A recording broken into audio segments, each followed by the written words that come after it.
Let me know. Let me know you're alive. Just out doing the late night hustle. Hope everybody's doing good. Hope everybody's having a great Monday. If you jump on, let me know what's going on in the world. Let me know what you're working on, what your projects, what you got going tomorrow. If you're working tomorrow. Thought I'd jump on it for a second. We're cruising around, trying to find my way back, see if anybody was still awake at this late hour. On a Monday, the Monday blues. It's kind of nice though. Honestly, if you kind of love your job, it really is not that bad. I've worked at some pretty bad jobs, I'm not gonna lie. Like the factory job, and if that's you and you want to get out of it, give me a thumbs up, give me a cheers, give me a hell yeah. This car is way over the line, man. It's a horrible time to be driving. Anybody else notice the people are getting nuttier on the roads? I mean, it's just getting bad, man. Just getting bad. Tony's always in the house. What's up, Mr. Tony? Hope you're doing good. Dude. Bravo to Tony. Tony, that was awesome. I'm glad you got that door fixed so easily. I didn't quite understand, though. You might either have to shoot me a text or do it in the comments about what you were talking about, the 5 or the 10 hole type thing, or was that 5 inches? I didn't quite understand that. I was like, what? I was like, you just move it whatever you got to move it. That's what I was kind of thinking to myself. So you just let me know. Yes, he says a lot better. So obviously some of you guys that don't know, Tony had a problem with the roller clanking bad. And he finally fixed it just by moving the track. So that's awesome. I'm glad it was an easy fix.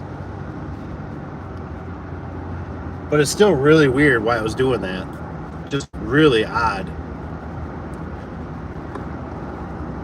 Like I said, moseying way through town. Maybe we'll stop, check out some of the comments here if we have to.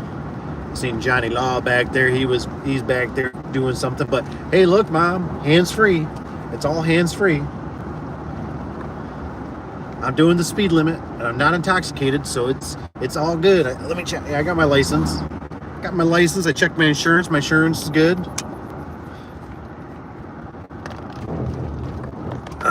Man, just one of those nights. You kind of feel young again. Being out, it's just a beautiful night. It's just that weather's perfect. It's that perfect cruising weather. Gotta roll the window down a little more, but man, the skunks, it must be in heat. I don't think it's the skunk you smoke. I think it's the real skunks. Man, they're spraying or something. It just stinks. Could be the other stuff, but this smells like animals. Like you run them over. Let's see here. What's up, Rob? Ooh, Rob's just getting into. There's another Rob that follows the channel too. I got to get with him, see if he's used the what is it, the bearing blaster? Am I saying it right? The bearing blaster. See if he got to use it. Just getting into garage door space was a web developer for 10 years. Wow. So like a web developer. Are we talking like websites? You make like websites and all that kind of stuff? Because, dude, you need to like send me an email because I might need some help in that space. I think there's a lot of guys that need help in that space, honestly. That is definitely an art. But that's cool if you're getting into the garage door space, you know. I was just listening to a guy today, and he said with the future kind of coming up, he was talking to some guys in some white suits and stuff, and they were talking about, these guys were plumbers, but they were talking about the money they make, and he was saying how, you know, he really believes the trades are going to be where the money's at for at least a little while, you know, because there is a lot of stuff going on. You know, I know a lot of white collar people have lost their jobs, and you know, there's a lot of that kind of stuff going on. And maybe Rob, maybe you're one of them that you can add to it, that you're one of them. Roll up the window a little bit, because you know how these punk people are around here. They do weird things. I don't like when they get right next to you. It's an easy way to get a bullet. One's not looking, so that's good. What are they called? Is it called the the B pillar, the A pillar. I like to be behind that, kind of like a police officer. So hopefully the bullet gets deflected, because I'm going to go right through the heart of the ghetto. So if something happens, well, it's been fun, you guys. Says, yeah, website, apps, plugins, burned out. Oh man, I get it. There's something definitely satisfying about using your hands and building something. You know, I used to work in a factory. I used to do like the bumpers, man. I tell you what, it was just so boring, just pumping out the same part. And they had these windows up really high, and I used to stare at these windows, and I was like praying to God. I was like, please get me out of here. And I kept telling myself, like, man, if this is what I got to do for the rest of my life, like, I'm miserable. Like, I am absolutely miserable. So I'm very happy that, you know, I got the freedom now, especially when you do you're doing service and stuff like that, and you can kind of, you know, stop at gas stations and all that kind of stuff, you know, do your little errands if you got to do something during the day, instead of asking your boss, hey, can I take off 2 hours? Well, if you're taking off 2 hours, why don't you just take the whole damn day off? Or how about a half a day? And you're like, well, I just need to go to the Secretary of State and get a couple things done. And you know how that goes. It never goes right at Secretary of State. You go there once, you got to go back twice, because there's always something wrong. We'll get through here. I'll check some of these out. Just getting into it. Rob says, okay, so Tony's he says if you move it 5 holes, camera has got a stop sign here. Like I said, right in the heart. I don't know if it'll show, if I can flip the camera out here. Like I said, this is my windshield dirty. This place, man. Lots.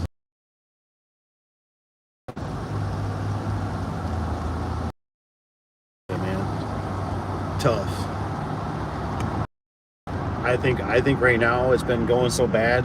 We are averaging a person shot every night in this area. Seen there was a high-speed chase going on somewhere else. It's just not a good area. It's definitely mini Detroit. Sad. Holy cow, there was a car just about got smacked behind me. Goodness gracious, man. Go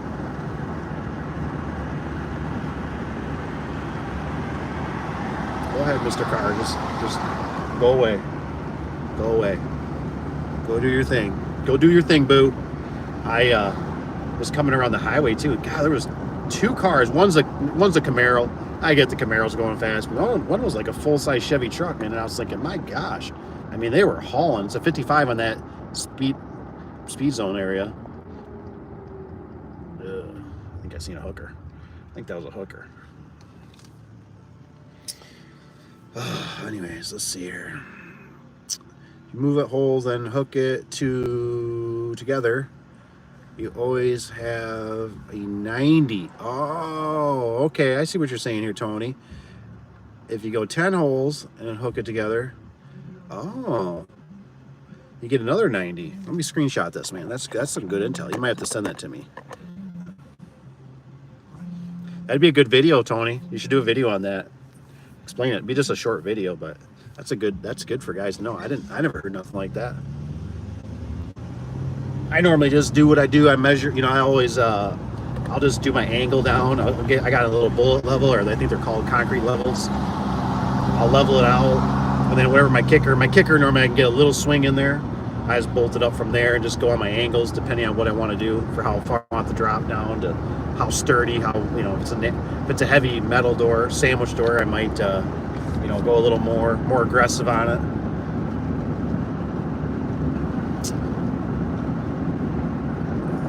Tony's got, what you got there? Home. Is it Home the Hood? It's man. I said, we got this one area. It's weird how, like, I don't know if this, obviously it's not everywhere probably, but it always seems like even in another city that's not too far away, it's always like surrounded by, like, it seems like the highways and bridges and stuff like that. Like, it's just weird how like you just go over a bridge and it's like that area, you know. I think I was just watching on a TV show. It was somewhere down in another, I don't remember where it was, Ohio or something, and they were like showing how, like, you know, you go over the bridge and it's like way different. I mean, it was pretty extreme different. Over here it's not that dramatic, but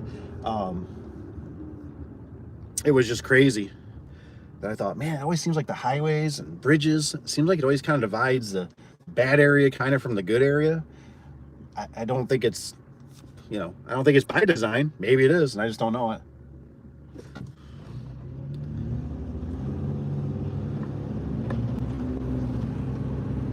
Oh yeah, my income went from, oh yeah, so Rob's got, he says, oh yeah, this is my income. I'll read it here in a second. I'm crashing the bridge. We're almost to the, we'll go to the Wally World here. It's weird because I think you can sleep at the Walmart, but I see signs that I don't really remember seeing, and it looked a little clearer in here. Like they, I don't know if they just put the signs up that you can't sleep here anymore, like they had problems. Of course, there was, you know, I seen like a motorhome or whatever it was that was crashed here, and of course they, you know how that goes. They were throwing garbage out. Oh, let's turn right here. That looks like a good spot.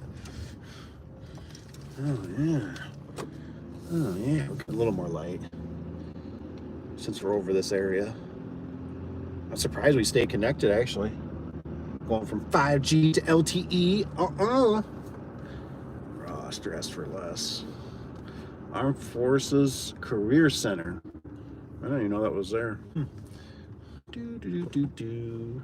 We just cruising through. We being good. There's some semis back here still. Yeah, I just don't know if that's what you can do. I don't know. It's so weird nowadays. You know, when I was a kid, you know, all this stuff used to be open like 24 hours a day.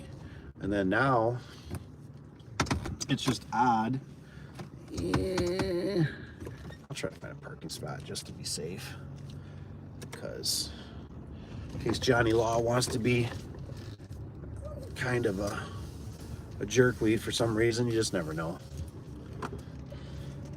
You just never know. They give you the whole, I ain't parking next to that dude. That dude looked like he was definitely living in his car.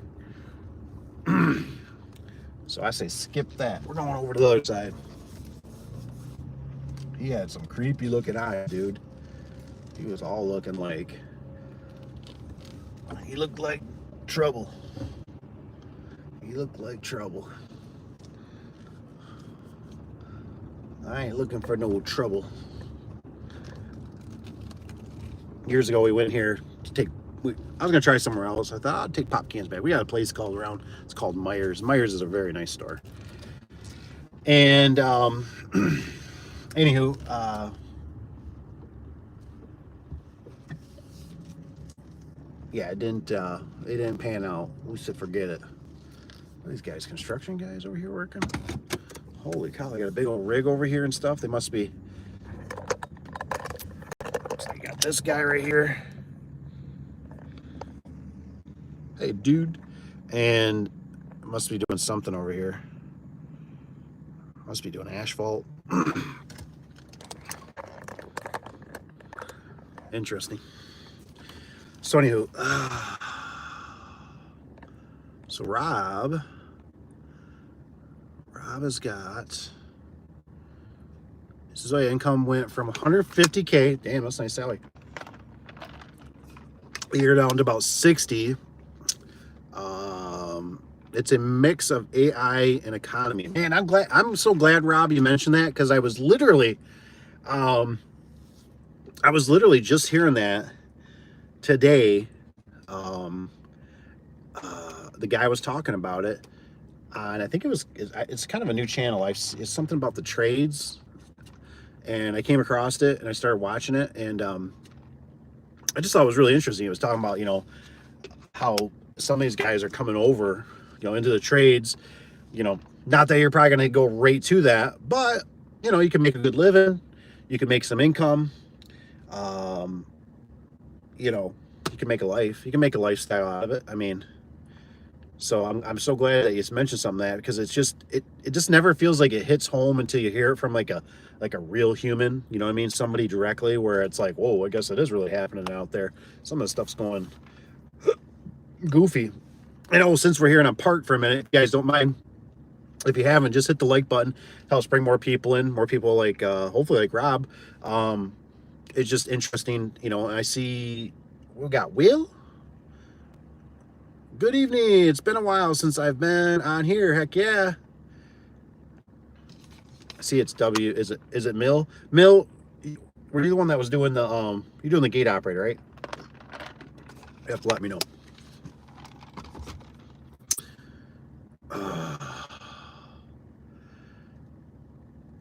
Ordered another Victor door, huh? I'll be here next week. Oh yeah. He says, I love Service Spring, baby.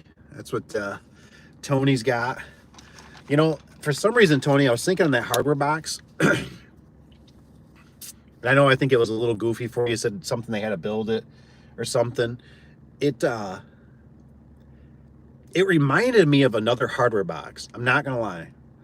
It looked very generic compared to to another one. I'm not saying it's bad or anything. It looked fine. It looked solid. But it just, when you open it, I kept thinking that looks so much like possibly like a Clopay. I can't remember. Maybe Tony, maybe you know what it reminds you of. But I know you said the hardware box wasn't supposed to be spec to it or something.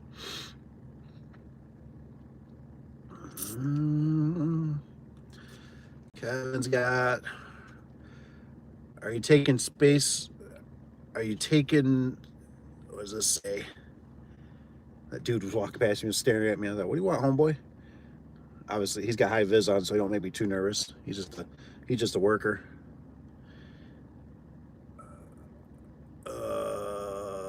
Kevin said, "Are you taking space between top of drop and top of your angle pieces?" Okay. So Tony says, yes, Kevin, your drop can be whatever. Just make sure use 5, 10, etc.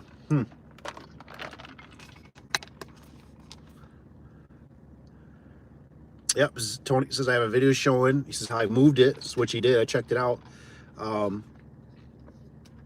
To 10, straighten my track, stop hinge from popping. Tony, I think I messaged you too. Is this something in your settings? I'm just curious, but I couldn't comment on the video, at least on my end. I don't know if anybody else has experienced that or if you know anything about that. It was weird. Like, it didn't show up where it said, like, you know, what do you call it? It didn't show up like saying comments are shut off or turned off. And so I was kind of like, I felt like one of those guys that have messaged me before on the channel, and they're like, how do I comment? And I'm like, what do you mean, how do you comment? Like, if you're on it for the most part, like, you should be able to comment. And they said something about like they had to download something. So I was like, I felt like a fish out of the water looking at Tony's. I said, man, I can't comment on it.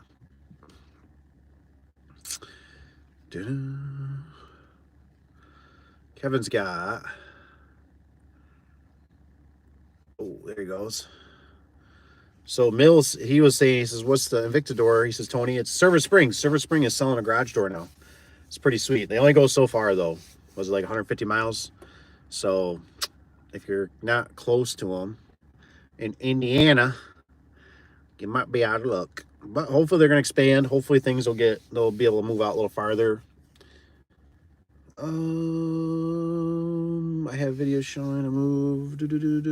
Puppy and Kevin says, yeah, always cut it. I always cut my drop and angle, same length. Okay. Attachment angle, third hole up, from bottom or the drop, keeps everything's symmetrical. That's probably a good idea. I think I normally do the same. Depends on how much angle I got and stuff like that. Like, I might cut it a few inches, you know, less for my kickers. But yeah, I mean, you can, you know, depending on how big you do your top piece, to do your kick out. You normally can, you know, cut them the same. It just keeps things uniform too. It's just a lot easier in case you're shuffling them. You know, I've had that happen before. You start hanging it, you're like, holy crap. You get to the other side, like, why is this side so steep? And then you're like, oh, well, that's because that's the kicker. That's not the drop, you know.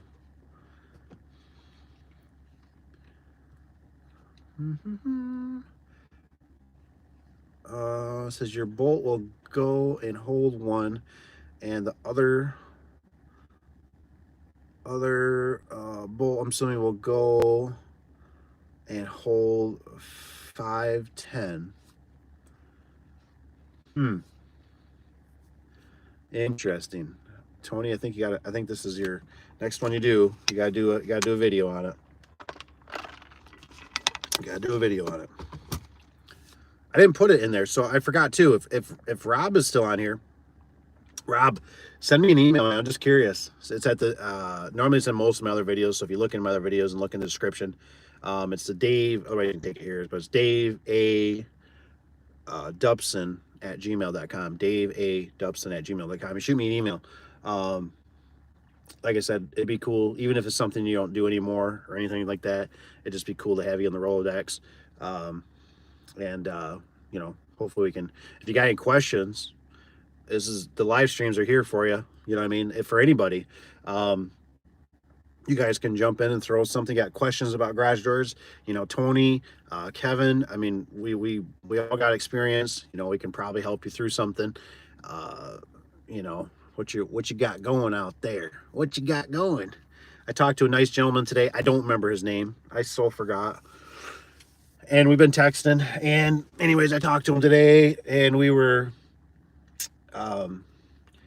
talking a little bit about, he's kind of mentioning to his boss, he was, you know, thinking about, he wanted to do a garage door, and the boss kind of got a little upset. It's a long story, but you know, I was kind of telling him, I wanted to tell him that I was like, you know, I can kind of see why that would happen to some degree, because it's not that it should be, it's not a bad thing, but it's just that, you know, I've had people start businesses too when they worked for me, and I would love, you know, I want everybody to eat and do better and to grow. But the thing you have to always keep in consideration is the fact that obviously it's not like they started a shoe company or they started a roofing company. And you know, there's sometimes that thing where it's like, I was trying to explain to him, I said, hey, you know, you got to watch a little bit, because, you know, the thing is like, they start letting you take a truck. Are you using the truck for personal? Are you using it for, you know, are you using it for work or for pleasure? That's how the guy used to tell me at Menards when I used to work there. He says, are you here for work or are you here for pleasure? And, you know, and then stuff comes up missing, springs, remotes, you know, it's just stuff you got to kind of take in consideration. Not the end of the world. Okay, so what's this cat doing? Now this one, he looks a little suspicious. Of course, I got a couple tools in the background, or in my back of my truck. I don't like when they're looking over their shoulder staring at you. Yep, he says, got Gator for done. The problem I was having with programming the edge, Stevens Pipe sent the wrong radio transmitter for the edge. Yes, the radio. Yep. And sometimes, just so you know, well, sometimes it works better too to turn, there's a monitoring system on there. You might want to turn that off, depending on what stuff you got. Got another person walking somewhere back there. It's the worker guy. I think he's cool, but I'm not sure somebody wasn't checking out my truck. I'm thinking they're gonna pawn off a tool. Looks like they're calling it a night. To get the bolt holding the track, I don't have to take any angle / kicker apart to get to it. All right, so what is this? You guys are getting me. You guys are fooling me on this one. Your trickery. To get to the bolt holding the track. I don't have to take any angle / kicker apart to get to it. So is that like what Kevin was kind of talking about, where we keep it like 3 up, you know, on your horizontals? You know, I don't ever try to bury my bolts. Tony says, "What's up, Tanner?" Man, what is up with this dude? There's one dude on a bike. I don't like this dude. Yes, Tanner, more support and lower go. Tony says, he says, well, I hope you're carrying. I took the anticipation with what I was doing tonight. I was messing with a few bandit signs, and I thought, you know, I thought I might deal with a popo, which actually there's one right there. There's a state trooper guy. I'd show you, but he's already zoom. I don't know what he's doing. Maybe he's looking for that one guy on the bike. That guy was just acting suspicious. And I heard police sirens, and I don't know if that was him running and he just turned them off. I was turning around, or what he's doing. So I didn't bring nothing because I thought I had anticipation I was gonna get pulled over and then I have to go through that whole thing. I was just like, nah, and where I was going wasn't that bad. I wasn't expecting to kind of stop here, but I'm here.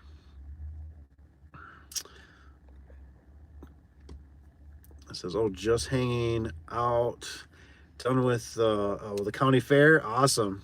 And Tanner says, ready for normal weeks again. Still pretty busy over my way. He's got a few big doors to get, excuse me, in these next 2 weeks. So just trying to take it easy until then. Yeah, it's always it's the time to sharpen the saw, right? It's time to sharpen the saw. That's how I always, anytime, man, it's almost like there's never no downtime. You know, it's a little bit slower time, but that's when you better be sharpening the saw, you know, getting the truck organized, getting stocked up on the spray lube, getting everything topped off, you know, making sure all the tires are good, make sure you got all your tools in place, make sure you're not missing nothing. You know, all that kind of stuff, because it's when it comes, baby. That's why I haven't mentioned in a while. Oh, by the way, hey, we got 3 likes. It says there's roughly 9 people on my end. If you can hit the like button, that'd be cool too. It doesn't cost you anything. It's free. The best advertising in the world, free. But oh crap, now I forgot what I was talking about. Oh, so the firemen, right? In the garage door business, you that's how I always look at it. Like you I guess gates are like that too. I don't think I've noticed it so much in the fencing business. Maybe if somebody cuts the fence, they need to get secure, but typically the places they cut fence and they have problems is places where it's normally where they already got maintenance people there, so they already can like button it up. They figure it out. They're a bunch of men. They know what they're doing, you know. So it's just something like that. But you know, the garage doors, you know, especially service, you know, the new installs are a little bit nicer because you kind of normally plan for them. But like Tanner would probably be a good one. He could chime in on this stuff because he does a lot more new installs, as far as I know. Maybe he's doing gutting out and tearing, but I see a lot of new installs. And I always thought the new installs were the way to go for the future, right? Tony says nice. And so I almost like to, if anybody's got any input on it. And so here I'll give you my theory on it, right? I gotta roll the window down. Boom. So here's my theory. This was my concept a few years back. I had it in my head, and I'm not saying it's still crazy, but it might be. If you're doing new installs, right? So you're just doing brand new installs. You're not tearing out no doors. And my theory was, which I think a couple of my competition do it, I have never done it enough repetitively where I went, oh my gosh, you know what you run into all the time? It's planning, it's delayed. They're a week ahead of schedule, 2 weeks ahead of schedule. You know, we didn't get out there and do a detail. Those are some of my theories that happens. But you know, if you're doing new installs, so like one company I know, our competitor, they do new installs, and then I believe now, if anybody knows this in your area, I have been told one time by a builder, and I didn't know if he was joking with me or not, but it was, and I'm talking like red steel commercial buildings. I told him, I said, well, you know, all you gotta do is warranty it for a year. And he was like, oh, no, no, no. And he made it sound, I swear it could have been 3 or it could have been 5 years. And I kind of did like 3 or 5 years. Holy crap. Like, we're supposed to warranty it? Or is that like, well, you have to warranty it because you're the builder, and then you're going to try to suck off me to come fix it and that. And the reason I say that is because one of our competitors that does it, right? What's always interesting to me is that they, like, when they get to the job, I don't think they honestly go out there, and maybe they do. I don't think they detail it, right? Because the building's never been built. So it's by the builder, by the specs, it gets built. And when the builder basically says they're ready, sometimes it's paved floors, sometimes it's dirt floors. They show up and they go to town. And the reason I say that, because I think that is that they never have any red steel typically. It's all the heavy commercial perforated steel. I mean, they'll make, I've seen them even stretched it, right? They put two 10-footers together, commercial angle to hang their operators, and the opener's like going like wong, wong, wong, wong, wong, wong, wong, you know, moving side to side as running. And I'm like, oh my gosh, that looks just like poo-poo. Like, that's horrible. How do you do that? But anyways, my theory was, I thought, well, if you're doing new installs, big new installs for commercial red steel, I thought the thing is you can schedule that stuff out, right? And you're keeping the pipeline always full to some degree. I know there's going to be some overlap and some conflicting things, but think about it. When you install a new garage door, at least for me anyways, when I install a new garage door and I spray that puppy down with some spray lube, it's going to make it a year probably without darn near zero callback, especially if it's got like maybe some high lift in it, full vertical, nothing too crazy. You know what I mean? Like I mean, unless somebody sticks a skid or something under it, it typically is not going to throw the cables. Even if you didn't do a super good install, the lube will cover that up for about a year or so. But you go out there, you know, and you're going to do this new install, and hopefully, in a nutshell, right? I could be wrong, and I'd love to hear anybody's opinion on that. Or it's like, no, it doesn't really work that way. But you don't have to go out and warranty. I mean, you do, but you're covered, right? So after a year, you're like, sorry, you're on your own. You know what I mean? Like, I can come out. You know, yes, we're the ones that installed it, and you know, and it's weird because I guess what I'm getting at is I'm curious because there's another company, like, so there's another builder that we don't deal with, and they deal with another garage door company that's ooh, I don't know, it's 4 cities over or something like that. It's a ways away. And they did one for our commercial customer. They did a building, but obviously the GC, we're not in with that one, so we didn't do the doors. But the doors were such horribly installed, and it made it probably about a year and a few months after or something like that, that the guy that was running the place was like, I need you guys to go through this thing, man. Like, the doors are just screeching. And so Cap went out there, and Cap said, he goes, dude, he goes, the track was so freaking tight on those things. He said they did a horrible install. And I was like, but all I kept thinking in my head is, well, regardless, you know, they're in with that contractor, that GC, that builder, and they got probably paid. Now, I know sometimes there's a, you know, 10% retainage and stuff on that. Some of them do it, some of them don't do it. But I just always think, I go, man, if you're like, I was really pushing one time where I thought, I'm just going to do new installs. You know what I mean? We're just going to do new commercial for the builders. We're going to go after the builders, the big builders. But what we'd run into is we would run into that we'd have to travel a little bit. You know, we're talking sometimes an hour, 2, 3 hours away. And if you're doing jobs like that, you know, you're better off just, you know, those are days where I'd rather just work 17 hours, try to get that job knocked out as fast, and, you know, just stay in a hotel. But some guys just don't want to do that, and I get it, and family and all that kind of stuff is really tough. Looks like Tony got after the one. Thank you, Tony. Tanner says, yeah, he said I do a bunch of new installs and commercial, but with the other company we bought out, they do crazy amount of tear out installs. So now we're doing a bunch of it all. Oh, welcome to the club, baby. Oh no, any place I've ever worked just one year. Is it warranty? Just 1 year, Tony, for the warranty? Yeah, see, I know the builders. It seems like I've heard this on new construction too, and I can't quite remember for the new home builders, this residential home builders. I thought there was something like they got to warranty the house for like 3 or 5 years. It might even be longer. I don't know. If anybody knows with the residential homeowners, builders, like what do they got to warranty? So I don't know if that's why the commercial guy was saying it was like a 3 or 5. Maybe that's what they got to do, right? They're supposed to honor it, but that doesn't really make sense because, like I said, even the place that's our that the GC, somebody that we don't deal with, and the other place did the doors. They obviously didn't get them out, so Cap went through them all, oiled them, adjusted them up as best he could for what they were, because you know how that goes. Sometimes in commercial buildings, somebody already installed it. It's like, you know how it is. It's like you almost darn near got to tear the whole stinking door out and start over because stuff's in the way. You got to do it when the track is up. Man, it must be. I was funny. I thought there was somebody in that car sitting across from me. Oh no, there's not. This dude here is walking out. He's walking out to his car. He must be a worker. I just seen the headlights come on.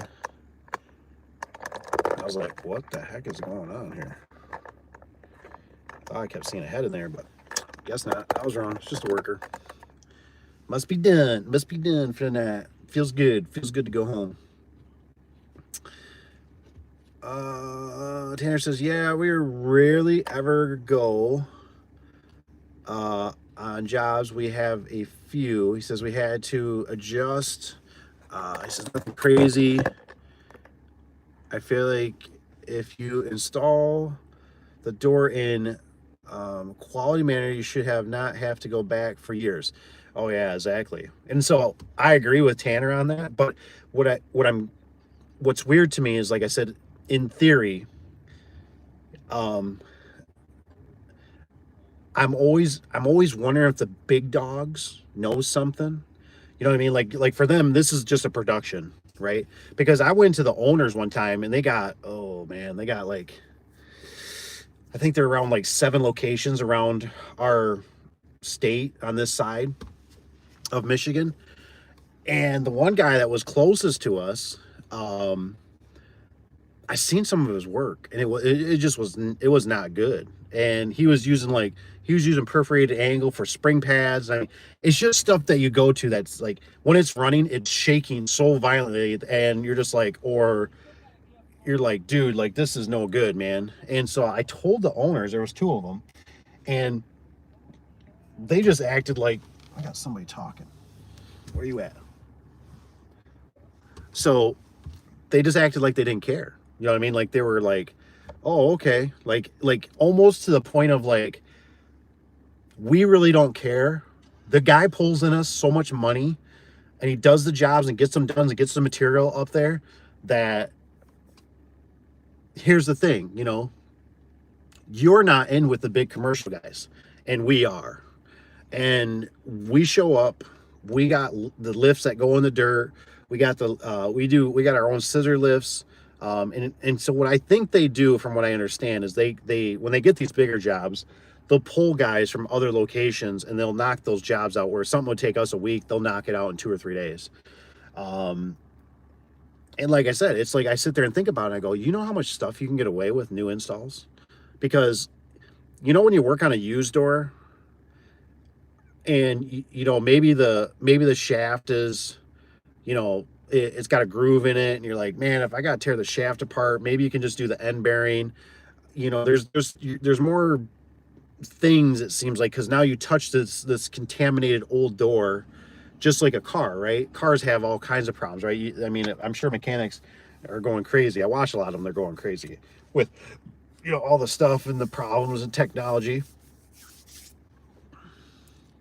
But what I'm getting at is, like, If you only focused on new installs and not tear outs, I mean, you could do tear outs, I guess, tear outs, you know, because obviously you're going to put a new door in. But I just wonder sometimes about that, where I go, man, that's the way to go. Because, you know, like I've had this conversation before, you know, when you're doing, you know, weather seal, it's hard to make when you get to a certain level to cover the overhead on like perimeter seal. I really believe like these openers from residential ones. I was just talking to the gentleman today, and I told him, I said, these things, I think their company even that he works for is buying them from the store. And I'll be darned, he mentioned the same thing that Rich B mentioned something about, and I never heard it, but he was saying, yeah, he goes, you know, if you buy them at Home Depot and you buy 3 or more, instead of being like 179, now you get them for 159 or something close to that. And I was like, dang, I was like, you get a bulk discount for buying 3 more openers? I was like, dude, that's the way to go.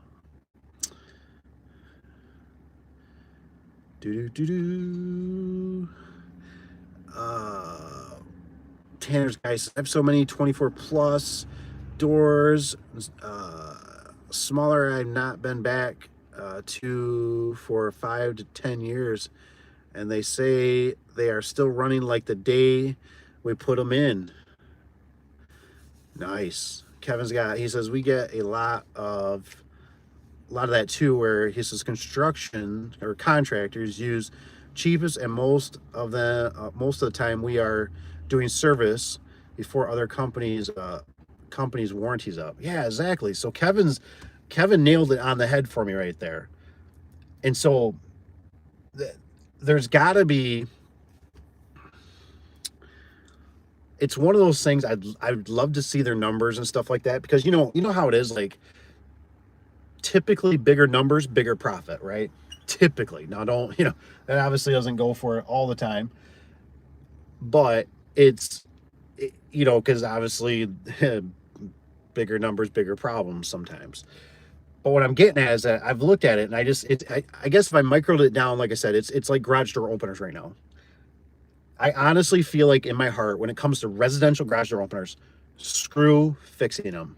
Unless it's within a year and it was your install, you know what I mean? But I feel like it's just like you almost, and I know it's heartbreaking, because I don't even want to do it to some old lady or something or whatever, where it comes up and it's like, well, maybe you do, maybe you still take care of it. I don't know, but it's a year and a month old or something, But I feel like I just look at it and I go, there's just not enough meat there, that you're better off just going, how old is the opener? And they go, it's 3 years old. And what's it doing? It acts like it's got a glitch in it. I could take a little video, or I'd take a picture, and then you just tell the customer, say, look, all we do is replace them. We don't repair them. And sometimes with the commercial guys, now they do service, right? But their bread and butter is pretty much the new installs. And I just go, man, I look at how many new installs that all have brand new bearings. I mean, so for instance, I think I posted that video, right, that I just did with the 9x7 or 8x7, it was 8x7, the Wayne Dalton Torque Master. The guy had me look at a door two streets over, and the sections were okay, but it was like one of those things where I was scratching my head, and I was like, what do I do, man? I was like, it's got extension springs, the door runs like crap, the track's dirty, the rollers are dirty, it looks like it's got silent glide rollers. And I'm like, man, I'm just like, for the price of what I'm literally going to have in here for my time and material to do a spring conversion on this, I just went, I honestly, in my heart, I just went, he's better off buying a new door. And I looked him up online. I think you could buy those doors for like 400 and some change, around 500, so, and if I'm going to charge, like 300 just to do a spring conversion on here, and I'm taking the gamble, I don't know if that's going to fix it all, right? Because the rollers are crusted up because they're not rolling bearings. You know what I mean? Like, I have more option. It was a brand new door. It's all fresh. The sections are fresh. You know how it is, because you start messing with it and you go, oh man, I found now there's a kink in this door right here. This is, this ain't good. There's a rip, there's a tear, oh man, I realized the cables, man, they must have been throwing salt down. The cable's got a bunch of rot on it down here. Oh, where I could just take the whole thing out, I can put a new thing in, and then I can manipulate the door to work really good, because now everything's fresh. Like, kind of like with that Torque Master door, I sprayed a little lube on it because I knew that was going to give it the cherry on top, you know, because they were hand operating it. And it did. Just with a spray lube, I could tell. I was like, man, I just took another 10% of the rolling friction off this door. And now when they move it by hand, they're going to be like, oh my gosh, especially when the customer's been dealing with that old crappy fiberglass that wants to fall down and hurt them. I don't know if it'd kill them because it's not light, too heavy, but you get the point. So it's just, I think about the whole new installs. And I thought at one time, I'm going to really go gang ho, and we're just going to do that. We're going to follow these builders. But like I said, there's something to it, because Kevin's right. We do those other ones were probably still in warranty, but they couldn't get the company out there to fix it and do it right. So it's like they just get these guys, they just need to move the material, right? Just get the material, stack it, get it slapped up, and they'll keep going, right? The builder, it's like they don't care. It's just a numbers game to them.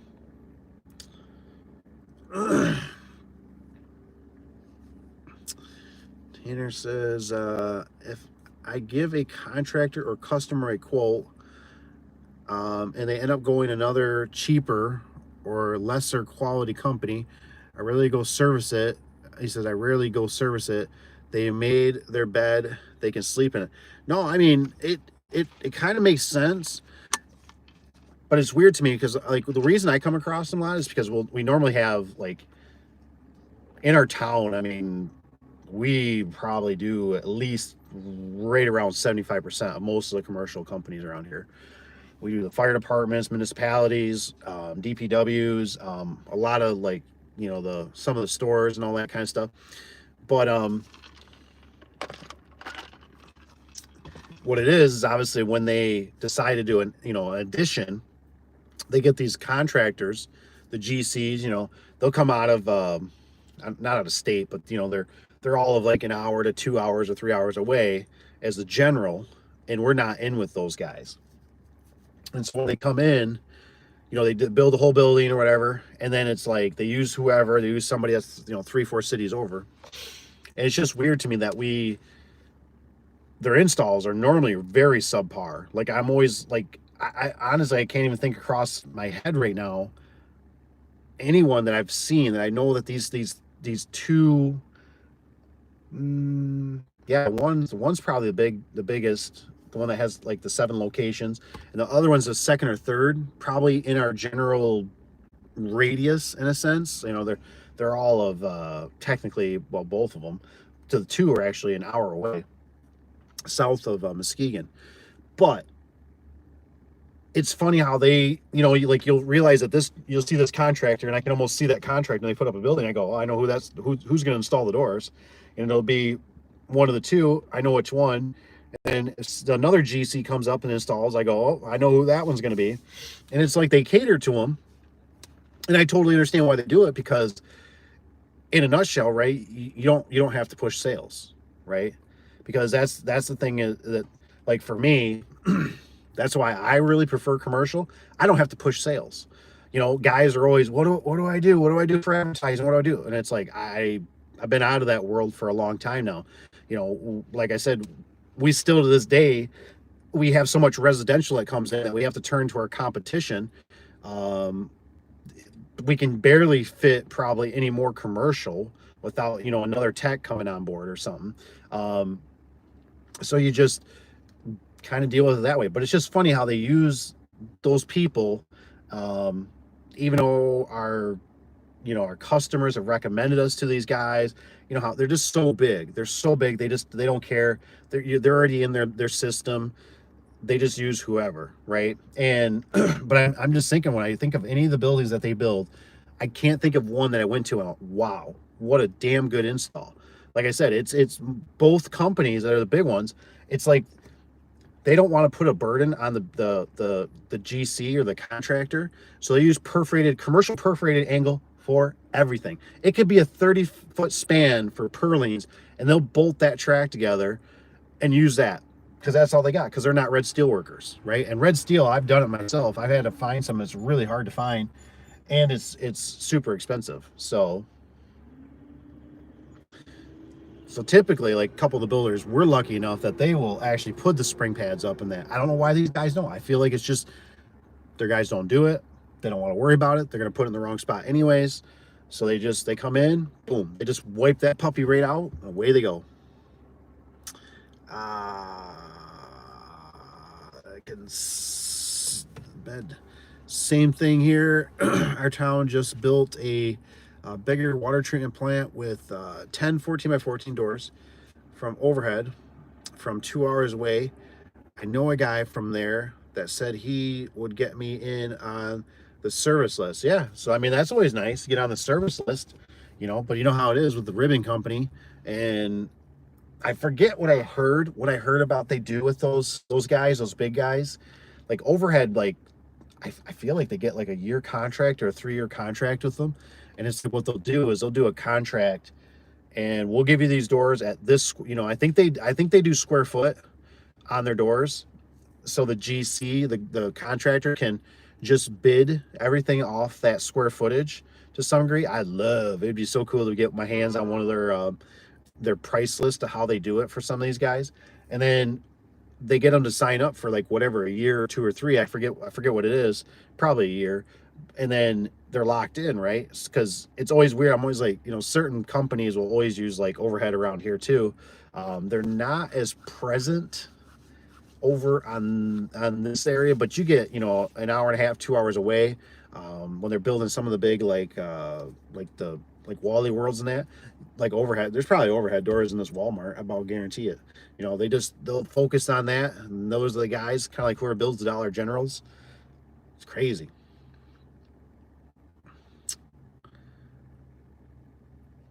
Service. What's he got? Same thing. Says Tanner. He says I said don't bother. Don't bother. You can wait 2 to 4 weeks until they can make it down to service or do an emergency fix. He says I won't answer. Yeah, I don't. It's so hard to say on it. You know what I mean? It's I don't know. And then what is it? I think you can still get those Richard Wilcox. I think it's Richard Wilcox sections that you can get that'll actually convert to so you can use onto overhead doors product. And so it's really hard to say, in that circumstance, because I mean to me it's a tricky road, right? Because I look at it and I go, let's say overhead installs them and you can get on the service. So I go, well, if it's close enough, I don't mind it, because for me, see, my thing is always I still really like the loyal customers, and I like the commercial, I like the service. It typically doesn't come out of their pocketbook. You can be the knight and shiny hero because you come in and go, whoa, they didn't do a very good install here. Now, we typically never do that. We're not trying to throw people under the bus, but we will worker to worker say stuff like, dude, this was a bad install, it's going to need some work, and I mean, it's amazing when you spray them with some lube how far that'll go for a little while, and you do some tweaking and you can make them run better, this and that, and you hope that eventually somebody hits the door or an employee does something, runs through it with a forklift, and then you you can get on with them, because then with like for us, what's worked out really good for us, especially when you got employees that you got to keep busy. You start getting them on a preventative maintenance program, and then you start using that as like a filler. That's your buffer. So that works out really nice, because it's really tough when you got guys to always keep them busy. You know what I mean? Like, so the preventative maintenance works really good to keep them busy on that kind of stuff. They can go find things too. The customer approves it, says, hey, we're gonna go ahead and do cables or whatever it needs, set of rollers. So, but it's really tough. Like I said, there's got to be some riddle to it. Why the big dogs, they get in with these guys. And like I said, my theory always was like, your Rolodex is always full. Like, you never have to hunt for work. Because it was weird. Like when I used to work for Lowe's, right, through the garage door business, I remember we had people that would call us, probably like the Angie's List and stuff like that, right? We get people that call, and they'd always be like, we can get you so many leads and this and that. And I just tell them, I say, we're booked. And they're like, well, but you probably need more leads. And I said, no, I mean, I just, I kind of sugarcoated a little bit, but I told the guy, a couple of them, I told a lot of them, honestly, I told him, I said, we're booked.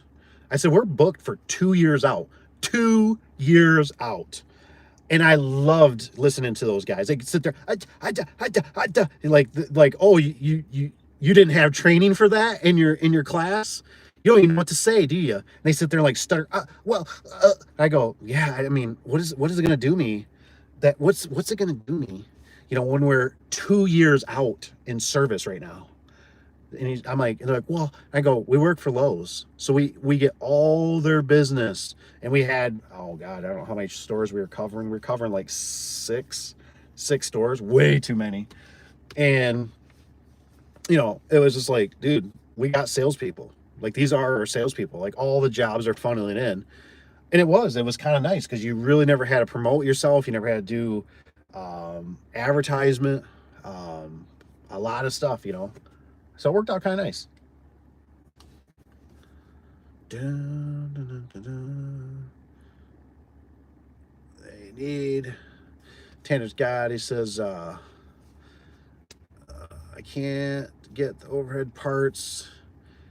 Oh man, says I can't. Oh, so Tanner says I can't get the overhead parts anyway. So I just tell them I can change the whole door out. There you go. That's them. He says they should have done their research on who the local companies and who is going to be here when they need. Yeah, it's weird how you get into those corporate ones. The corporate ones are really, like the road commission, right? The guy normally wants bids, right? Normally. And I told him the one time, I said, we were looking at, he had a big door. I forget what size it was, probably, I think it was a 16 by 16 tall door. And they used the crap out of this door. And I told him, I said, dude, I don't even want to really quote this. And he's like, why is that? And I said, because I said, assuming you're going to get 3 quotes. And he goes, no, I'm just going to use you. He says, I'm going to find a way to shove it under the rug and get it approved. And I was like, well, I'm your guy. And that's when I went with that Gearhead LiftMaster. Don't think it was a good choice. For whatever reason, I don't know if all Gearheads are this way. Maybe some of you guys have experienced it. But the Gearhead, the ones at least I've gotten, are bolts. They don't have no slots on them for up and down. So it's like they're all made to bolt to a rolling steel door, and there's no slots. So you got to be dead on for your bolts or whatever you're screwing into. Or you got to make your own like assembly out of perforated angle. It's a pain. So I ain't doing these Gearheads anymore. They're heavy as snot, plus the bolt pattern on them sucks. And then of course the one I did with the Gearhead was the one that was whatever, 3 months, 6 months later, he calls me and he's like, that new opener you installed? He says it's not working. And I'm like, what?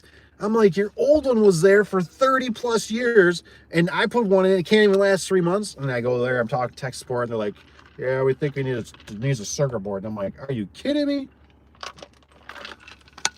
I'm like, it just got installed. Be here, local guys, big guys have nothing to do with our area. So I do business with people who do business with me. Yeah, like I said, it's I get it. You know what I mean? I get it. Kevin says, my impression has been the big companies aren't so much worried about keeping loyal customers. If they tick someone off, they just move on to the next. Yeah, I think Kevin's on the right page with that. I agree. You know what I mean? You got to think about it like these builders. I didn't know this, right? So a lot of these big builders, what they'll do. I was just talking to a gentleman today on the phone about it. And I said, look, I got builders that would call me and they'd be like, hey, I need a price. I need a price on a 14 by 14 door or something. I'm like, okay. And so my quick solution always was, I could probably get the price, right? But I'm out in the field working, so I'm busy. I can't sit there and crunch the numbers and all this kind of stuff. But I always found the theory of doubling it. So the secretary could shoot off a number or give me a number or give the customer a number. She would normally mark it up, whatever, a little bit. And I would just tell the contractor, be like, look, I'm just doubling it because I've had some contractors. We got great relationships there, and I just was like, look, I'm doubling it. So, and then what it was though is he's just looking for a number to put on his sheet, right? Because he's got to do roofing and foundation and concrete, and electrical and plumbing, and the list goes on, right? And he's putting a bid together to send to a customer of his. And then what they'll typically do for this one, anyways, they add 10%. So that 10% is what they're going to get off, our labor, our install and everything material. Now, the trick is, I didn't know this, right? But what they do is obviously when they get the job, it gets approved, they're moving. Now they come back to the subs and they start evaluating those numbers, right? Because hey, why not? Because now if they can get you to drop your price 1,000 or 2,000 or 5,000 or whatever it is, the concrete guy, the roofing guy, you know what I mean? That's pure profit, in a sense, going in their pocket. So now they're maybe at 11% or 12%, on what they're going to make. And they might even, call a couple of other companies to bid the job, right? Because this stuff now all's got to be in the work, the foundation's got to be put up, all this stuff. I mean, so they got time. So it's just something to think about. Do is keep Connor budget need. Where's Kevin got here? My impressions, but yes, I think it's like, I think the builders have the same problem, right? And the customers that are going to them, they're looking for the cheapest price. Somebody can put up the building, do what they're supposed to do, got semi good reputation. Some of the big dogs, right? They're just kind of hostage to maybe 2 or 3 in the area that it could even do a big project like that.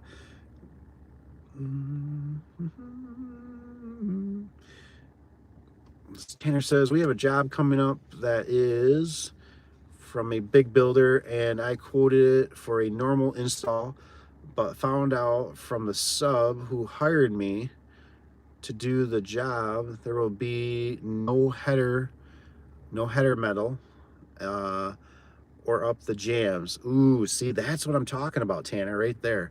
I've seen those guys run perforated angle up the, it depends on depends on the track, right? But I've seen them fill it in. I've seen them use the, and like for us around here, like it is super hard to find red steel. I literally had to go probably an hour and 30 minutes one way, out to another builder place to find this red steel. And man, they wanted a freaking arm and a leg.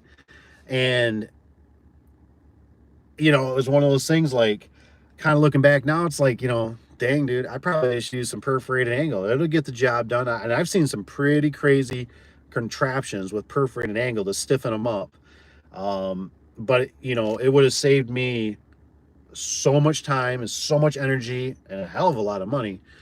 And it's one of those things, like you're splitting hairs, right? With like, do you want to basically, do you want to tick off the builder and be like, no, like you got to put red steel up. And he's like, well, my other guy never had to do that. Who's paying for that? You're going to pay for the steel? You're going to pay for the labor? And you're like, well, no, that's not really my part. So that's why I think these other companies, like I said, the perforated angle of commercial stuff is cheap to them. They're there. They don't want to disrupt the customer, the contractor with it, because those GCs are different, man. When I worked for one out at FedEx, we did a big gate job out there. Those guys can be some pricks. I mean, like they make your life so miserable in a sense. You're just like, screw it, man. I'll just take it out of pocket. Like I'm not even going to go up there and ask for a chain order. By the time they submit it, time I ever get it approved, by the time it's ever rubber stamped, forget it, man. I'll just do it. You know what I mean? It's going to be $120, $150, $500. Screw it. I'm just going to pay it and move on my way.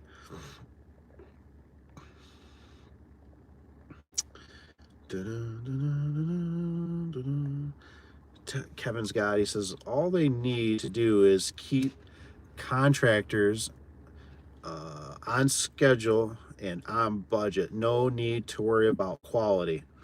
Damn. Bravo to Kevin. We'll give that one a cheers. I think Kevin's right. And honestly, I think kind of what we're talking about here is very relatable. And I would say if you wanted to follow up on it a little bit more, get a little more intel on it, watch Stan from Genetics from Dirt Monkey on YouTube. He just posted a video, I think a day or two ago, talking about this, for him doing retaining walls and what the contractor will do to you, and how they um, sometimes hold the money. They have a retainage. He was talking about some of them are like 5 years, that they'll hold retainage for the money.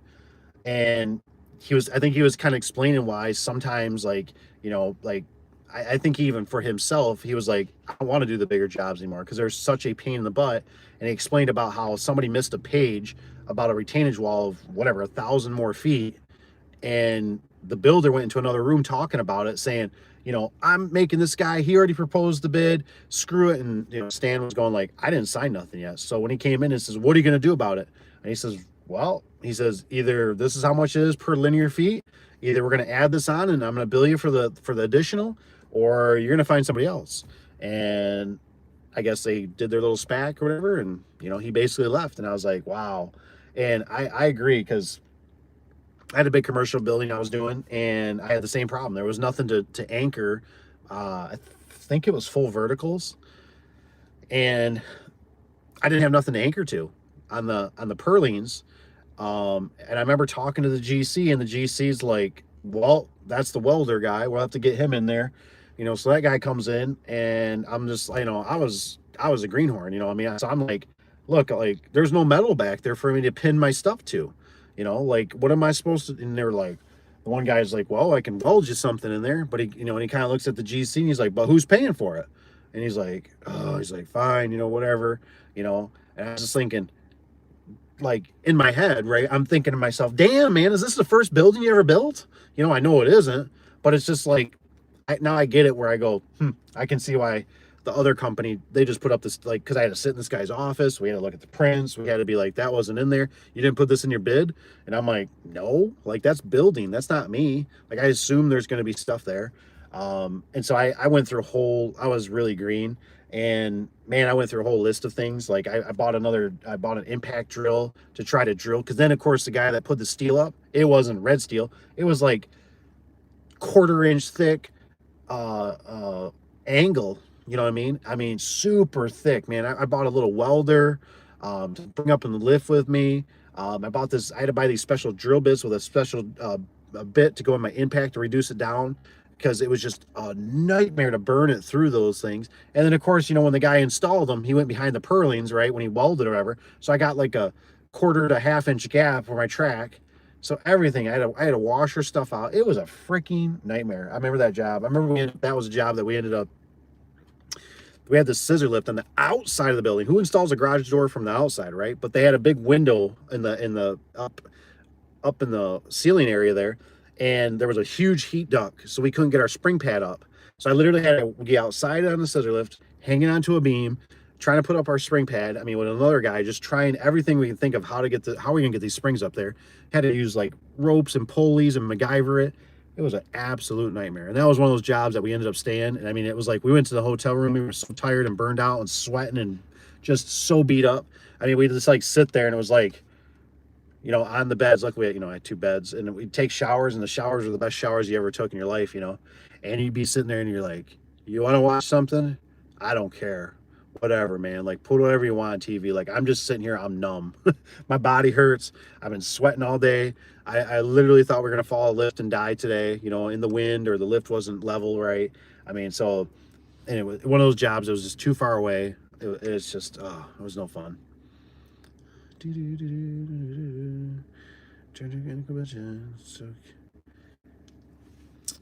Is it, I can't say it. Is it Kalki?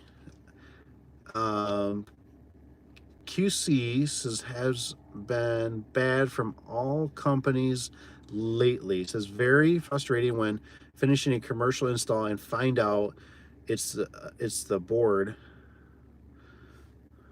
Oh yeah, find out it's the board. What does it say? M maximum? Quality control. Yeah, quality control has been just that's why I'm always like, I'm always trying to preach to everybody. And I'm like, it's one of those things, I know it's super hard. And I was there, man. I was there. I was hungry. I was starving.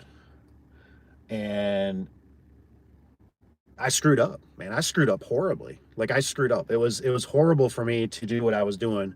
It was horrible for me to do it, you know, I don't want to say to my family because I had a small family at the time and I did what I had to do, but it was so hard on my body, mentally and physically. Um, the stress was through the roof. I mean, like health concerns were out the window, right? Just nothing but Red Bulls, monsters. I mean, it was just like anything just to keep your heart pumping so you could get these jobs done because you made these commitments. And they were just too far away. That was a big thing. And that's why I look at it and I go, it's even gotten worse. When I look at it and I go, if somebody's like, we had a guy that was, I don't know, it's probably, no, it was 2 or 3 hours away. They asked me about a gate and I said, hell no. I said, absolutely not. And I know there's not much gate people up in that area. And I know I could have probably tacked on almost another $5,000. And I told myself, no. I just said, there is no way. There's just no way. Because now you're married to this thing. And some, like I said, the customers can be the kiss of death, right? Because some customers just don't understand. They just like, well, you installed this and it doesn't work, right? It's like that whole mentality of like buying a brand new car, right? You have somebody in the family, or maybe it's you, but or me, you know what I mean? I understand. You bought a brand new car, right? And you go, well, geez, a brand new car, right? Is 30, 40, 60, $120,000, right? And then when you do garage doors, I mean, that's a lot of money for somebody, right? They spent, $1,000. That can be a lot of money to them. 5,000, 10,000, 100,000, whatever it is. It's a lot of money. And regardless of what it is, now they think you installed this, it's new, and you should fix it. You know what I mean? When they don't understand the repercussions of what you're facing behind the scenes, the problems and the vendors, and you can imagine get all the way up there, something's damaged, you're like, oh my gosh, I got to make another trip up here. you know.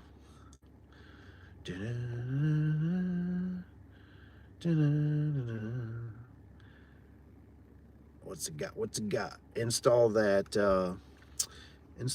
and the full was it view panels. I have to install all the glass. Ooh, it got to install all the glass in the panels. So I told the sub that my quote is now void. That was not in the quote, and we sub for this guy often on the hospitals. That's funny, man. What's the heck? So he says install full view panels. I have to install all the glass. Oh man, all the glass. Man, that's a nightmare. Here's a kicker, right? I'll bring this up because Tanner's bringing my brain alive. So we have this one we're doing for a builder. We're doing it's a brand new build, or no, this was an addition, another addition. This building's, I think, is on its 4th or 6th edition now. They do big additions though. Anyways, we get the doors ordered. Doors came in the correct color. That was very important, which was this like grayish color. Thank goodness we got that right. That was all good. We go to install them, right? And these are the games these builders will play with you, right? Like they because you're basically, you're their B, you're their biatch. And so we install these doors, and he's like, where's the windows? And I'm like, windows? Like, there's nothing on this paperwork. There's nothing in, like, nothing here. And this is why, same thing I always talk about, signature, right? And everything must be signed before it's ordered. You know what I mean? Because I'm like, we're here, baby. We're here at the job site. The sun's coming up. We got, I got myself and 2 other crewmen with me. I'm like, we are ready to go. And you're sitting here telling me something about windows. There is no windows. Well, then come to find out, the builder, this is how the technicality can happen, right? So the builder has the engineer that's an in-house engineer. On the prints, right? They use a generic picture of a door, right? On the prints, it shows windows. On the print, just a visual print of what the building is going to kind of look, right?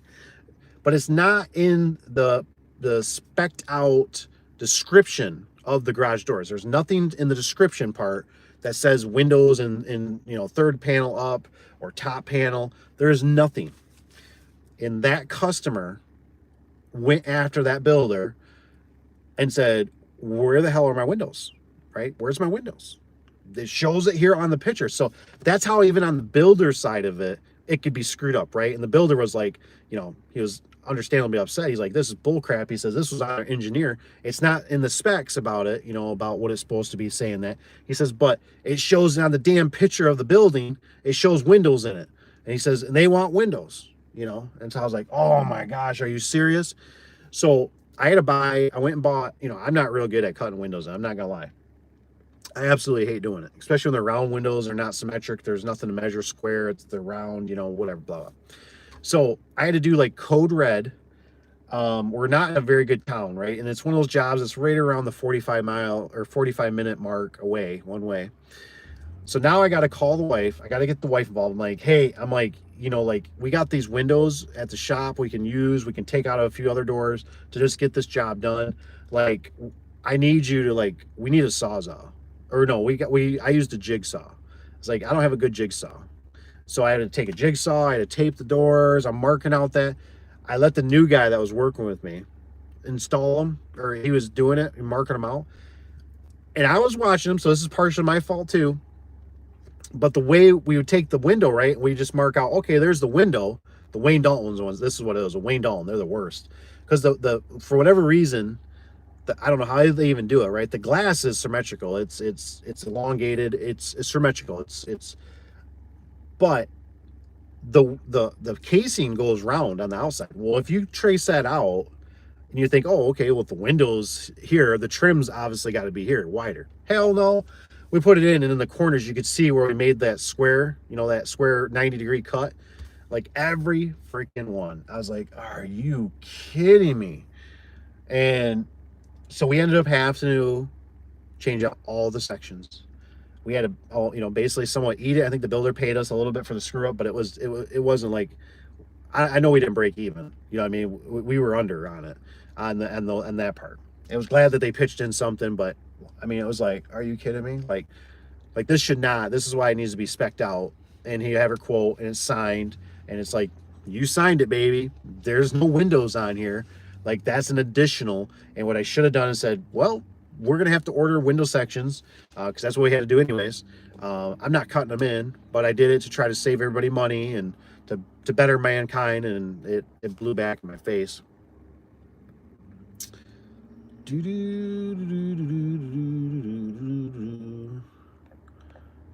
What you got, Tanner? Tanner's got and sheriff's department, etc. So he says, I told him it will double or triple, and he said, do it. They are locked in, and it was shown in plans all that was going to be, and so gonna roast them. Roasty, he says. His commercial. What you got here? Commercial C channel. Commercial C channel struts for doors work really, really good. He says if you keep extra struts or from tear outs, I just order a few 24 extra struts from the door supplier, works perfect, and it's way cheaper. Oh, nice. Nice. What's up, Richard? Richard says, our service trucks, lead cost, license and insurance, tools, clothes, gas, insurance, many more items like cell phone, internet, CRM, invoice system, cost. Yeah, there's a lot that goes into it. There really is. A ton of money. A ton. That's why it's like, it's really hard for me to, you know, and some people are asking me about, you know, how do you price this or what do you price this? And I'm like, And I'm like, if you want my straight up answer, what I just do is I'm like, just take, because see what I've noticed over the years is that basically when door prices go up, so do your cost. Like it's all, you ever notice that we're all living in the tide, right? Um, all boats rise together, in the tide. So we're all kind of floating, in the same water. So why I like it is I go, okay, if doors go up another 100, $200 because of inflation or whatever, more than likely that's going to be what it's going to be for the extra fuel, insurance, the labor cost that's gone up. So my quick number is always, like not hold me to it, but when I'm on the road or I get people, I'll just get a material price. And then obviously if it's not astronomically far away, which is another reason why it's like, you know what, just don't travel that far. Then it's just like, okay, we're in the radius of, maybe 30, 45 minutes away. Okay, well, it's just double it. Double it. That's going to be your, pretty much your cost of it. Maybe not to exceed, you know what I mean? Because that gets kind of pricey.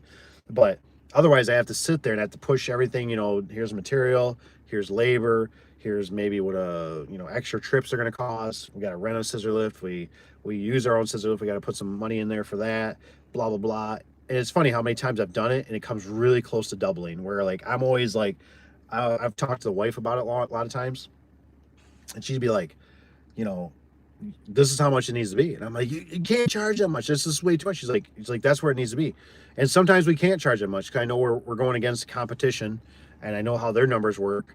And I'll be like, we can't do it that high. But then there's times I'm like, if it's a onesie or twosie or something, I'm like, yeah, it's got to be this price. You know what I mean?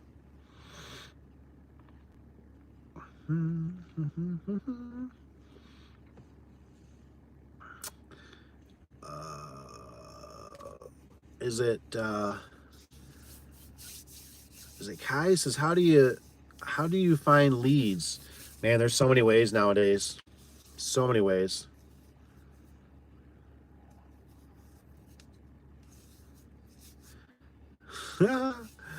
So many ways with the leads though. It's some people, I was just listening to a guy, I don't know if you've ever heard of him. He does the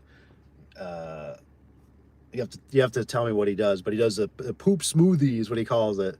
We have to make a poop smoothie, that's his business he does. And I was just watching and he says, one guy, the interviewer guy, he's like, you don't have a website. And he's like, nope.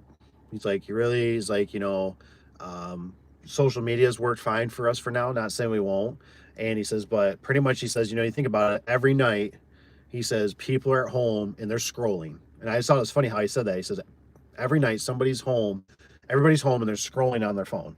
And I thought, he says, it just depends on what they're scrolling on. And I thought, that's pretty good. Like, I was thinking, heck, I do some scrolling. I was like, it's funny how we call it, it's scrolling now. So you might be scrolling on YouTube, it might be scrolling on Facebook, it might be scrolling on, I don't know what else is out there, the whole TikTok, X, all that stuff. And I thought, hey, it works. And he says, we got such a good, we go off referrals. So we have plenty of business that way. And so I thought, that's pretty cool. But you can do anything. I know some people do the next door. Like I said, the shirts, the business cards, bandit signs. Richard says, he says, my shows in California, our parts costs them have gone up. Our parts cost has gone up 127%.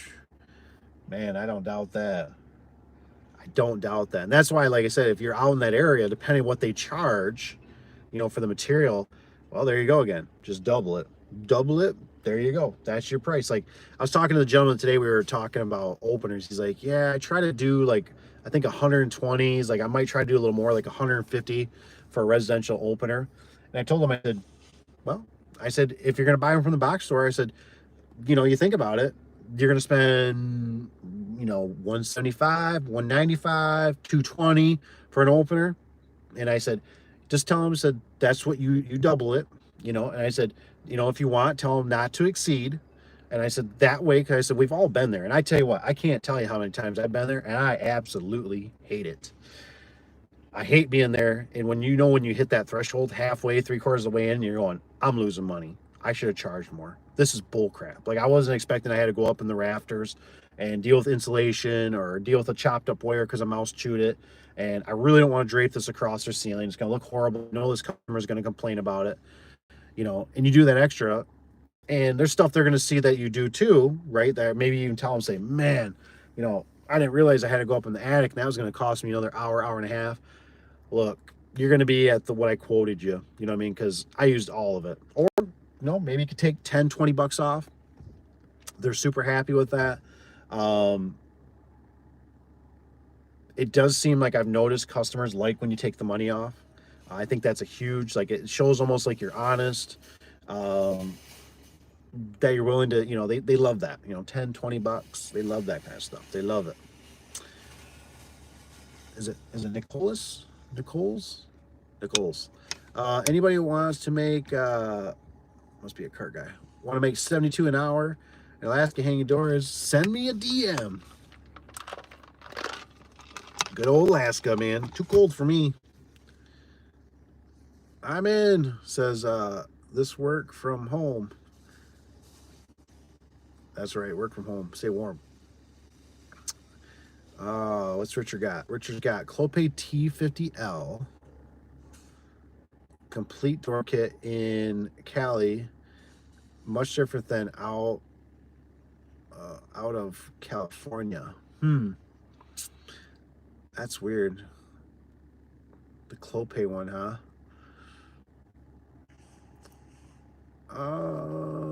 Wow, Richard, you're the only one. Most of my leads come from Yelp, a Google page. Gets a few a week without paying for the CPR or CPC. That's crazy, man. I think you're the only one I've ever heard talk about Yelp. I've heard a lot of bad things about Yelp. I'm glad it worked. I'm glad if it's working for you, that's great. You know what I mean? I've never personally done it. It's just something like, I don't know if it's like, do you hear people around your area talk about Yelp, or is it just because what do they push? I always hear so many negative things about Yelp on the internet.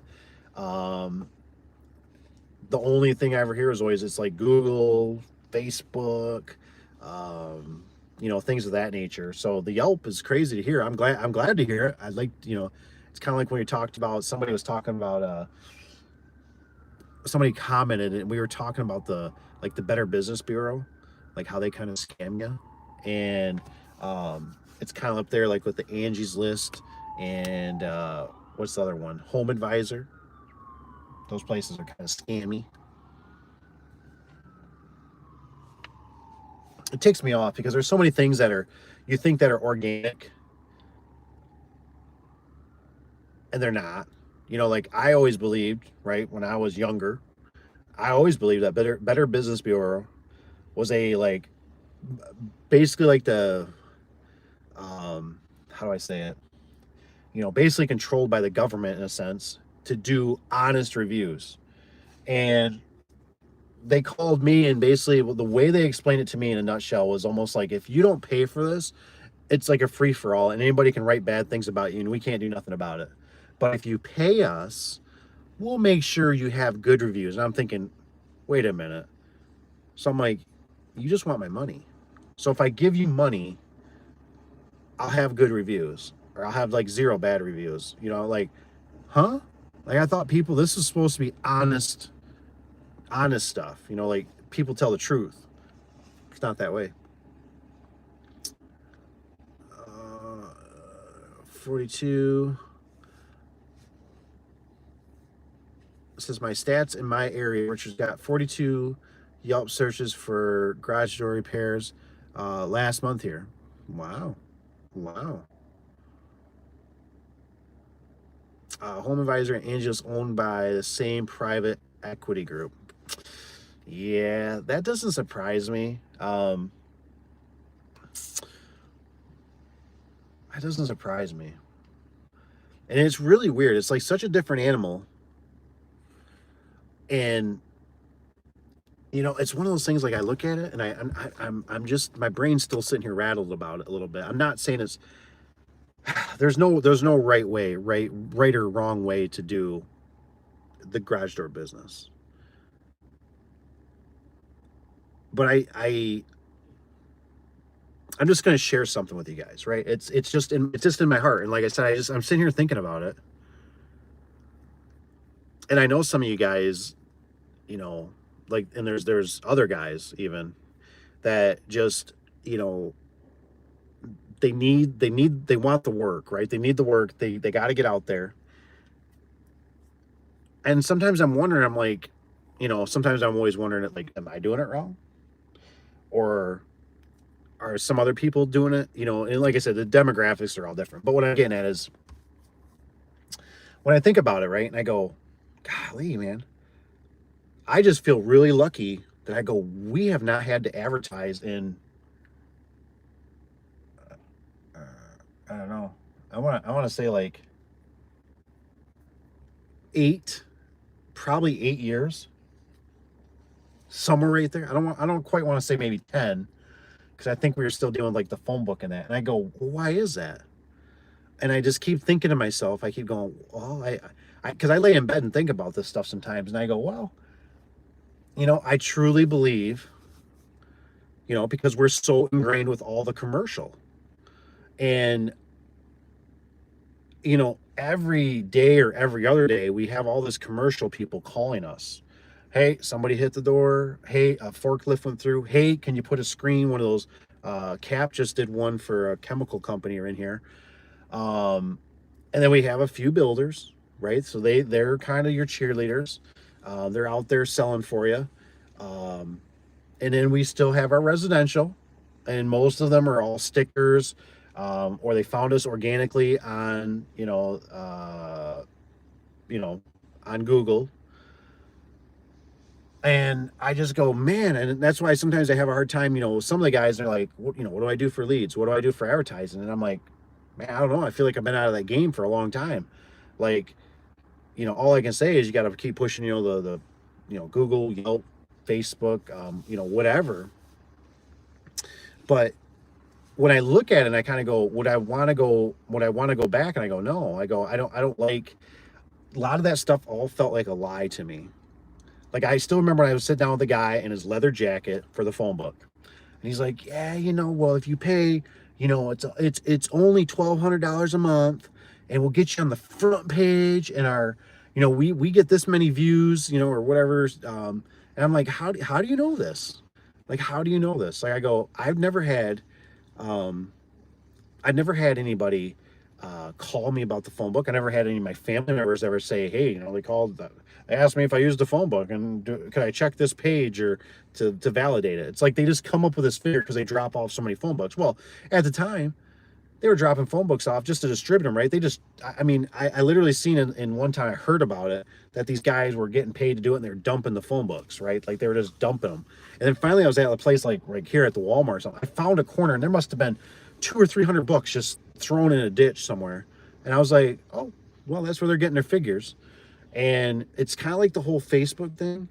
Like, I get garage door guys, and I'm probably charged. I'm probably making them pay, but I'll just click on it just to be nosy, and I'll click on it, and I'm like, they'll be from like Missouri, and I'm like, pfft. I'm like, I want to call the number right now. Like, I hope it's a 1-800 or a home, or I want to be like, it's an owner, emergency service, and be like, call and be like, hey, yeah, I got this garage door, man. I don't care what it costs. And some guy on the line, okay, yeah, sure, we can take care of you, sure. Oh, it's after hours. It's probably going to be $500, $1,200. I don't give a shit. I got $5,000 if you can do it. You know, and they're like, oh, yes, sir, we can get there, right? And then they're like, what's your address? And I'm like, 1-800 Michigan. They're like, Michigan? We don't go to Michigan. Like, I said I got $5,000. You said you can do it. And they're like, hell, we can't do it, dude. I'm like, you know, X amount of hours away. I'd be like, but your ad is on my phone right here, and damn it, you know, like, you know, I just love this. You know, I'm always like, where the hell are these ads going? You know what I mean? Like, I don't know. It's just goofy to me.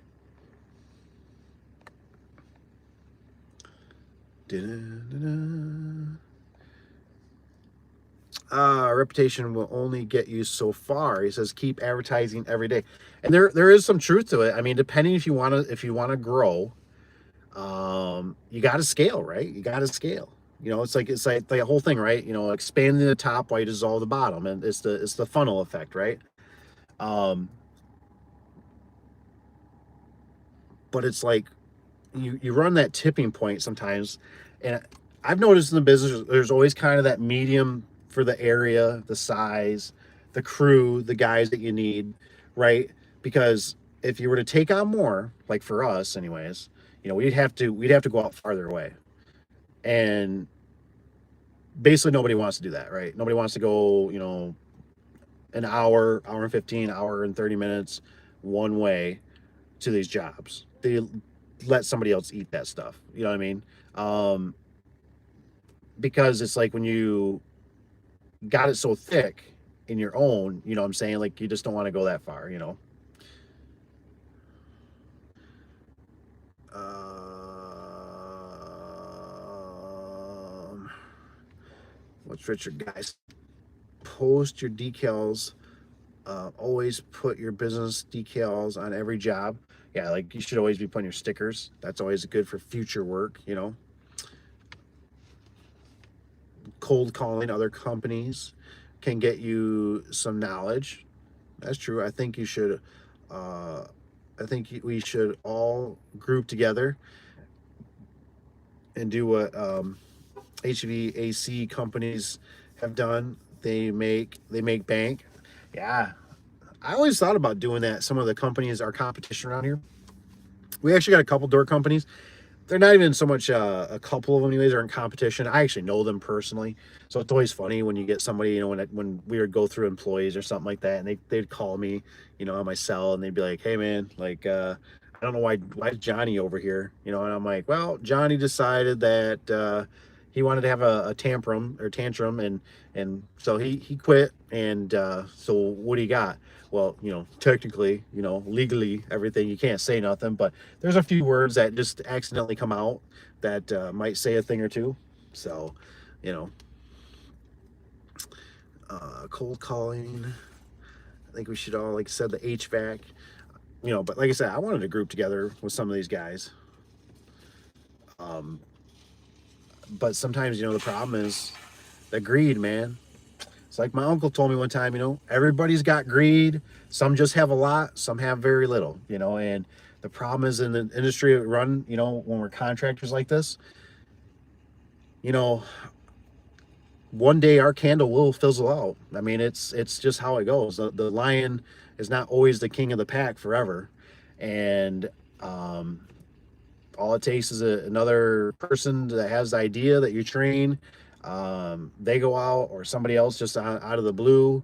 And that's kind of the problem sometimes. There's always people that are going to always be, they're going to come in, they're going to be the trunk slammers, and they might grow, they might not. You know what I mean? And that's why I always think, sometimes I look at it and I go, sometimes in the construction industry, I think we get lied to sometimes, because it's easy to start doing work and thinking, oh man, I'm making all this money, I can do this, I can do that. And it's easy, real easy to start going like down that rabbit hole, which I did personally one time, which is like, okay, well, we're doing so good, but man, I keep working on the scissor lifts. We need to buy a new scissor lift. And then, oh, this trailer's got problems. We got enough money now. I'm going to buy another trailer, or a newer or brand new or a slightly used one. But these things all of a sudden will compound on you. And then you start realizing, like, oh my gosh, I got so many things, like, have you ever experienced in life? I don't know, maybe I'm the only one, but it's kind of one of those things, like, if you ever, I've had this happen 2 or 3 times in my life, where I had wave runners, I had a camper, I had a couple trucks and a couple cars, and then like I had a motorcycle, and then like all of a sudden the stuff hits you where you're just like, damn, I got all this stuff, but I'm working so hard for this stuff that I don't even have time to use this stuff. So what the heck? And every time I take the wave runner out, I got to bring it back. I got to put fuel in it. I got to put 2-cycle oil in it. I got to wash it because I want to get the soap scuds, or not the soap scuds, but the lake scuds off of it, whatever. I don't, obviously buff it and wax, but now I got to store the damn thing. You know what I mean? Then, oh, we got to go down to the beach. You start realizing, and business can be kind of like that too, where it can be, you think you're doing it for the benefit, but it might bite you in the rear. You know what I mean? Because you start getting certain things, and you realize all of a sudden one day you're just like, holy crap, I got all these things I got to take care of. It's kind of like what happened to me the first quarter of a year many years ago, and it was like, when the wife tells me, she's like, I think we can afford a new vehicle, and I'm thinking, what? I never wouldn't expect my wife to say that. Like, she wants to save money, grow the money, do different things, and she's like, yeah, I think we can afford a new fleet vehicle. And I'm like, huh?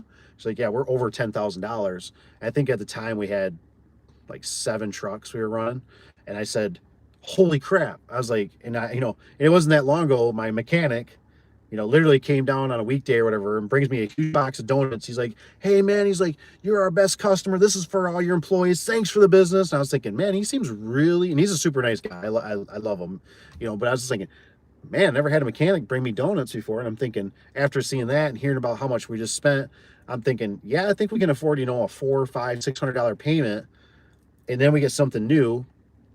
The best part is you get to have it for so many years, with trouble free for the most part, right? Not always.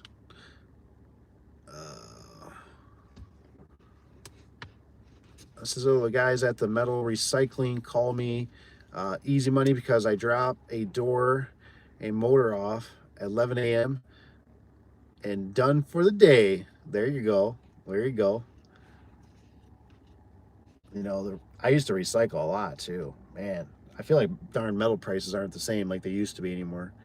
I used to really like that chunk of change you used to get out of metal when we used to take it back, but we got a hopper now, and so they just do their thing, and less labor, less chances of traveling down there.